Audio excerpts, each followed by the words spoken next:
no ser tan seguras como las vacunas que se utilizan para Estados Unidos, y ya lo voy a platicar con tu profe de RI, el doctor Jesús López Almejo. Jesús, ¿cómo estás? Buenas tardes. Hola Vicente, muy buenas tardes. Pues muy contento de estar aquí en Sin Censura como cada viernes,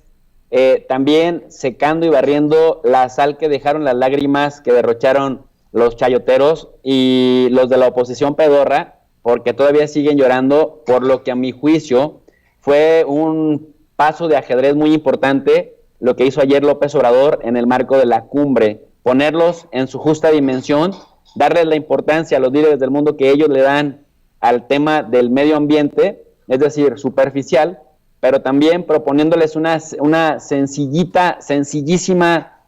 propuesta con un impacto muy positivo. Y bueno, también estoy trapeando y barriendo la espuma que echaron por la boca en cantidades industriales, porque nuevamente el presidente de México basta con que diga dos palabras para que los ponga a llorar o a echar espuma por la boca. Veo, por ejemplo, a Jorge Castañeda, el exsecretario de Relaciones Exteriores, escribir en la revista Nexos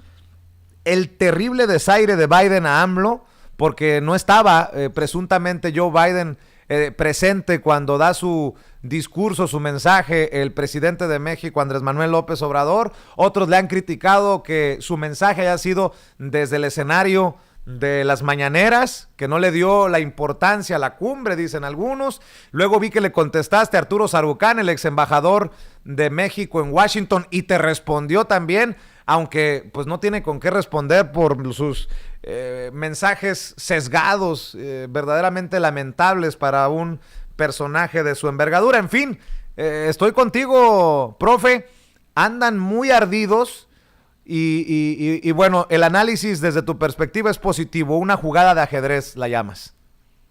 Sí, mira, te voy a decir por qué. Porque generalmente se refieren con desprecio al presidente López Obrador para descalificarlo, burlarse de su acento, burlarse de que no habla inglés, decir que le hace un desaire a Joe Biden, pero me parece que el desaire se lo hace AMLO a Joe Biden y a toda esta farsa de la cumbre mundial del cambio climático en un día importante. Te voy a decir por qué. Porque AMLO habla despacito, pero sí habla con números, sí habla con datos, sí pone soluciones prácticas. Fíjate, parte del discurso neoliberal en la educación, por ejemplo, en la universidad te dicen, establece programas, pedagogía y didáctica para la resolución de problemas lógicos de manera eficiente. Y en estas cumbres empiezan a hablar con discursos muy elevados, con fórmulas muy técnicas, que en realidad de lo que se trata es de favorecer a los grandes negocios que lucran con las supuestas energías verdes y con las supuestas energías limpias, que son caras, malas y que favorecen a estas empresas de los países industrializados que se inventaron este cuento para venderle a los países en desarrollo. Entonces, ¿qué dice López Obrador? Bueno, si se trata de medidas efectivas para paliar el cambio climático, nosotros proponemos dejar de vender petróleo crudo y que se venda dentro de México únicamente lo que se necesite. Y mira que con ello ataca el consumismo de los derivados del petróleo. Y el consumismo, uno de los grandes demonios de la globalización, que consiste en que la gente compremos de manera masiva incluso lo que no necesitamos y que después desechamos fácilmente, que se convierte en basura, en estas manchas gigantescas de basura contenida en los océanos. Pues mira que es una solución bastante práctica, pero obviamente atenta contra intereses económicos de toda la industria que se dedica a trabajar con los derivados del petróleo. Otra solución que dice, ya no vamos a comprar gasolinas porque vamos a tener la capacidad nosotros para refinarla acá mismo o a reducir al mínimo, de tal suerte que eso también nos haga tener otro paradigma social, pues les vuelve a pegar a los intereses económicos, pero vuelve a combinar un poco de filosofía práctica. O sea, si esta cumbre se trata de poner medidas eficientes para paliar el cambio climático, ahí les va la otra. Decir, vamos a reducir el uso de combustóleo y otras técnicas viejas para reducir la contaminación en la producción eléctrica. ¿Qué dice? Se va a producir energía con agua, con equipos modernos de turbinas, sin construir nuevas presas ni causar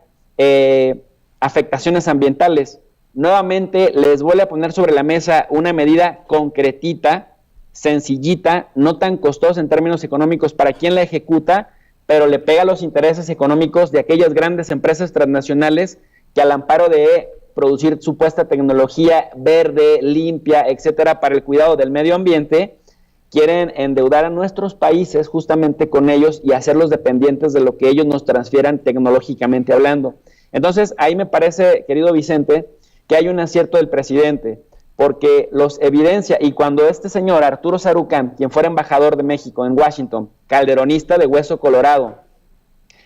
sale a decir que estos sí se toman en serio, y ponía a Justin Trudeau, y ponía a el primer ministro japonés, y ponía a Boris Johnson, y también obviamente a Estados Unidos y a Xi Jinping,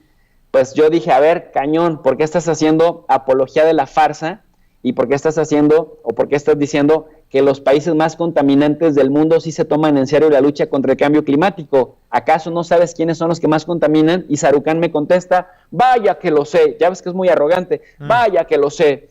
La pregunta es si por eso tenemos que meter reversa a las tecnologías verdes aquí en México. Y yo le vuelvo a responder, y ya no me contestó, que me sorprendía mucho la farsa que hacía,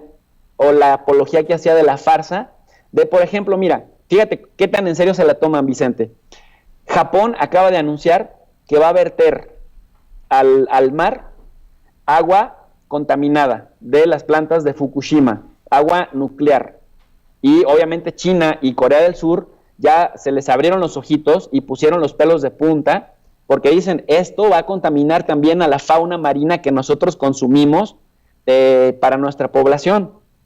Y limpiar las aguas va a ser muy complicado en el mediano y largo plazo, aunque Japón argumenta que la Organización Internacional de Energía Atómica va a supervisar el proceso y van a empezar de manera progresiva dentro de 2 años, y lo van a hacer en sustancias o en cantidades moderadas para no contaminar de golpe. Pues ahí estamos viendo lo en serio que se toma Japón este cuidado ambiental. Por otro lado, China, pues China ha crecido en los últimos 40 años, y aquí se lo hemos aplaudido, al 7 y 9%, en ocasiones ha crecido hasta el 11%, pero China tiene como Estados Unidos, una política comercial depredadora del ambiente, contaminadora de sus ríos. Las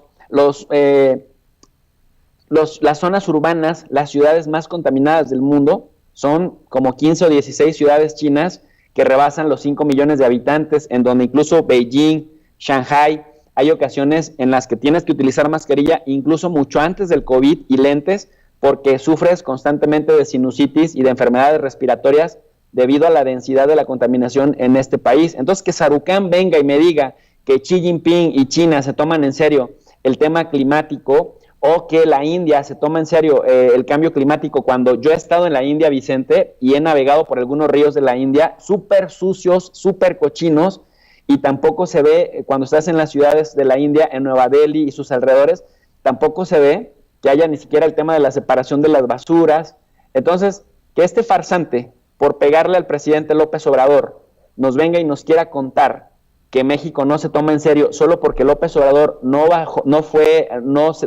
atendió el evento desde el Palacio Nacional, como cuando traían esta perorata en la época en la que AMLO decidió no viajar al G20, que mandó a Marcelo Ebrard y se saludó con Trump en persona, Marcelo Ebrard, y decían, es que AMLO desprecia a la comunidad internacional y la comunidad internacional se lo hará pagar. Bueno, tú recuerdas, porque aquí me entrevistaste, yo decía que nada garantizaba que cuando un presidente iba a estas reuniones cumpliera con su palabra, y tampoco no había evidencia científica que nos dijera que cuando un presidente o un mandatario no asiste personalmente, aunque mande a su delegación, no cumpla con lo que ahí se acuerde, porque si manda la delegación es porque va a cumplir lo que ahí se acuerda. Entonces, con este estilo diferente de gobierno, AMLO ha demostrado también, ha pintado su raya, pero no ha dejado de cumplir con la legislación internacional, pero al interior, en tiempos electorales, al interior del país, gente que es muy mediática, gente que incluso parecen analistas serios, en realidad son apologistas y propagandistas. Y mira, Vicente, para no quitar tanto tiempo, López Obrador también propone una solución sencillita, súper efectiva, que verdaderamente ataja el tema ambiental y que además genera empleo consistente, bien pagado para el sector del campo. ¿Qué es? Nos anuncia una joya. El programa de Sembrando Vida es más de lo que nosotros podemos dimensionar en este momento, porque con los incendios, con el cambio climático, con la desertificación de nuestros bosques, la tala inmoderada, el esfuerzo de sembrar árboles, de darle empleo a 450,000 campesinos que trabajan plantando árboles frutales y maderables, que ganan 5,000 pesos mensuales de manera consistente, que cada año se le destine 29,000 millones de pesos o 1,400 millones de dólares, que sería el equivalente dependiendo del tipo de cambio, que del 2018, de diciembre del 2018 a 2021, abril del 2021, haya ya 700 millones de árboles o de plantas sembradas, que el objetivo sea llegar a 1,000 millones. Eso te habla de que no es ideología, o sea, eso te habla de números concretos, de una política pública con resultados concretos, con un efecto también bien concretito, Vicente. El que tengan medido que 4 millones de hectáreas de árboles absorban hasta 70 millones de toneladas de dióxido de carbono no es cosa menor. O sea, imagínate 70 millones de toneladas que están ahí en el aire metiéndose las narices de animales, de seres humanos, contaminando ríos, lagos, mares, no es cosa menor. Y esa solución pasa por algo bien sencillo. Ponte a reforestar, ponte a plantar árboles, destina un presupuesto. Imagínate. Así es. El presupuesto de 1,400 millones de dólares para este programa anual que tiene impactos concretos para paliar el cambio climático es nada en el presupuesto de Estados Unidos. 1,500 millones de dólares es irrisorio, es mucho menos de lo que una sola ciudad pequeña en Estados Unidos tiene como presupuesto anual. Entonces, lo que les da coraje a los críticos del presidente es que si haya presentado una solución bien concreta en el contexto de la cumbre mundial, de líderes supuestamente preocupados, dice Sarucán, que sí se toman en serio el tema del cambio climático, y no haya dicho nada AMLO de presionar a las empresas que emiten, las industrias que emiten un montón de gases de efecto invernadero, y además recordar que solo entre Estados Unidos, China, la India y Rusia emiten hasta el 40% de los gases de efecto invernadero que tienen jodido este planeta. Entonces, pues te digo, va un paso adelante, les marca agenda y los pone a echar espuma por la boca y lágrimas a raudales. Así es. Oye, profe, ¿por qué no cerramos hablando de los 100,000 soldados de Rusia en la frontera con Ucrania, por favor? Claro, mira, en términos geopolíticos, Estados Unidos está haciendo también una jugada para rescatar la legitimidad que pudiera tener Joe Biden. Recordemos que Joe Biden llegó o encontró un país bastante dividido. La mitad de la población en Estados Unidos cree que ganó la elección con fraude. Hasta ahí vamos bien. Entonces, esto ha generado muchas resistencias al interior del sistema político estadounidense. Biden, entonces, ha ido virando a las tesis orwellianas de crear en el imaginario colectivo de la sociedad estadounidense nuevamente un enemigo común externo. Y como en Estados Unidos sigue gobernando una gerontocracia al servicio de los grandes corporativos multinacionales que les patrocinan sus carreras políticas en el disfraz de la democracia que tiene este país, entonces se han inventado, y el Stratcom hoy elevó el tono diciendo que el enemigo ruso está dispuesto a utilizar incluso armas nucleares en caso de que escalara un conflicto entre Ucrania, en la frontera con Ucrania, y que están listos también ellos para utilizar armamento nuclear. Entonces han tenido que virar al discurso gerontócrata o anciano de la Guerra Fría, que pensamos que ya había caducado,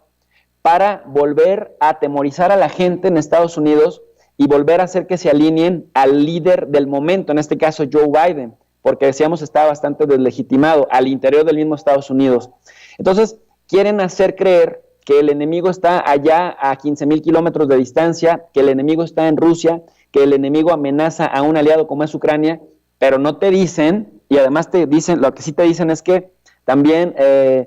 Rusia intervino en las elecciones del 2016, que Rusia intervino en el SolarWild, las elecciones del 2020, que tiene hackers tan poderosos que cambian el resultado de las elecciones en Estados Unidos,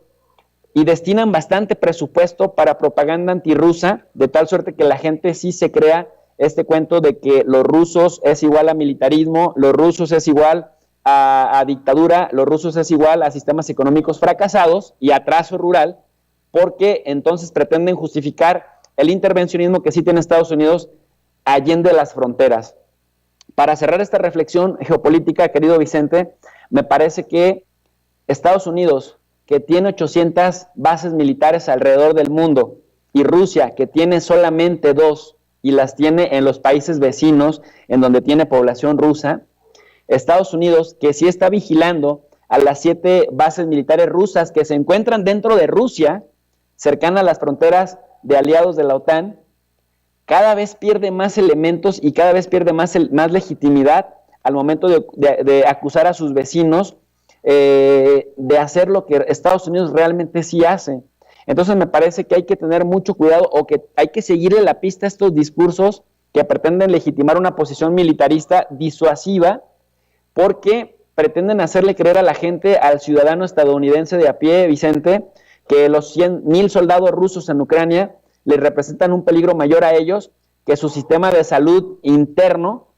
caro, costosísimo y muy ineficiente. Pretenden hacerle creer a los estadounidenses que Rusia, movilizando tropas en su propia frontera y en sus propias bases militares dentro de Rusia,